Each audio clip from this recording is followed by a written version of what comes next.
Bonjour à tous, c'est Ashraf Shiddat qui est avec vous. Bienvenue sur votre chaîne Biohackers.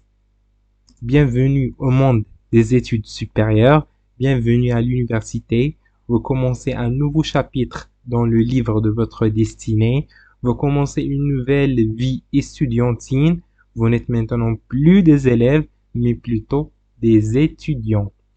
Je vous demande d'être avide aux sciences, avoir faim d'apprendre et être passionné par ce que vous voulez et vous allez faire.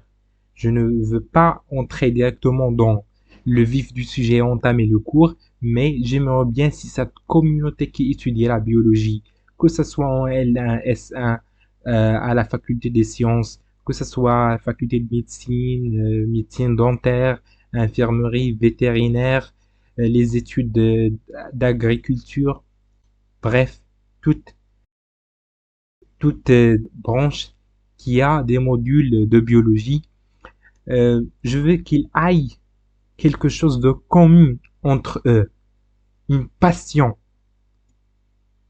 cette passion pour la biologie, pour le monde du vivant, pour la vie et pour la science, cette passion pour le monde du vivant qui nous entoure et qui est en nous.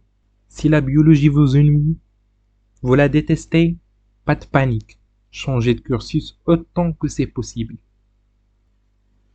Il y a un tas de raisons pour lesquelles vous êtes aujourd'hui là, et ils sont différents et diversifiés, mais je veux que une parmi eux soit semblable et commune, c'est la passion pour le monde du vivant. Je répéterai cette phrase plusieurs fois.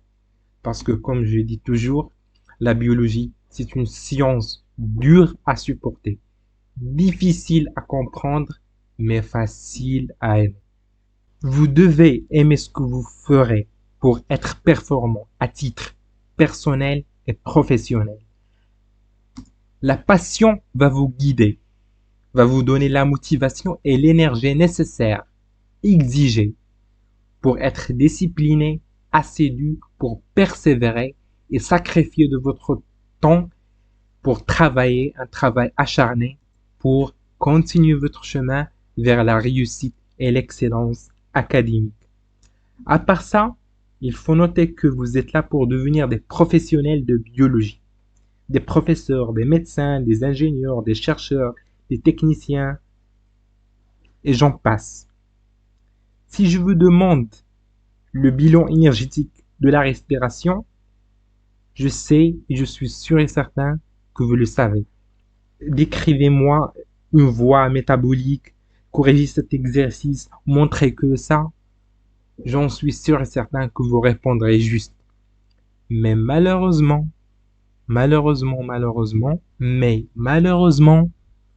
tout ça, si je le veux, je sais où le trouver. Il y a des livres, il y a des articles, il y a les moteurs de recherche. Bref, ce qui va faire la différence, c'est de savoir à partir de tout ce que vous savez et que vous allez savoir par la suite et qui est énorme, savoir en faire quelque chose dans un contexte et une dimension professionnelle. Le savoir, le savoir-faire et le savoir-être. Autrement dit, à partir de toutes vos connaissances, savoir les manipuler, les employer, apporter quelque chose de nouveau, de plus, innover, avoir des idées ingénieuses. Je parle d'une valeur humaine ajoutée à la science. Une valeur humaine ajoutée à la science. Je vous demande d'avoir des aptitudes d'exploiter ce que vous connaissez et vous maîtrisez pour apporter un regard inédit et personnel unique, un regard d'un scientifique. Vous allez avoir un tas de matières, un tas de modules, des modules de biologie. Je peux citer quelques-unes.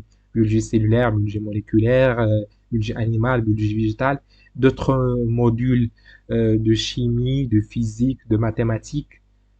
Mais vous devez en créer la cohérence de l'ensemble, la cohérence des connaissances, afin de devenir acteur et moteur omnipotent, capable de devenir un professionnel compétent qui sait suivre la démarche scientifique, d'écrire, analyser, réfléchir, interpréter, conclure et avant même ça, observer les faits.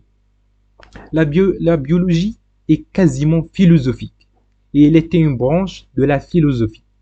Il ne doit jamais chercher son indépendance comme toute science. Comme il a dit Benoît Castellanac, professeur au département de philosophie et d'éthique appliquée à l'université de Sherbrooke, la philosophie, mère des sciences, aura toujours son mot à dire, mais verra sans doute chacun de ses enfants affirmer un jour son indépendance. Alors, qu'est-ce que la science? Qu'est-ce que le discours? Qu'est-ce que la vie? Et qu'est-ce que le vivant? C'est à ces questions qu'on va répondre la prochaine vidéo et à très bientôt.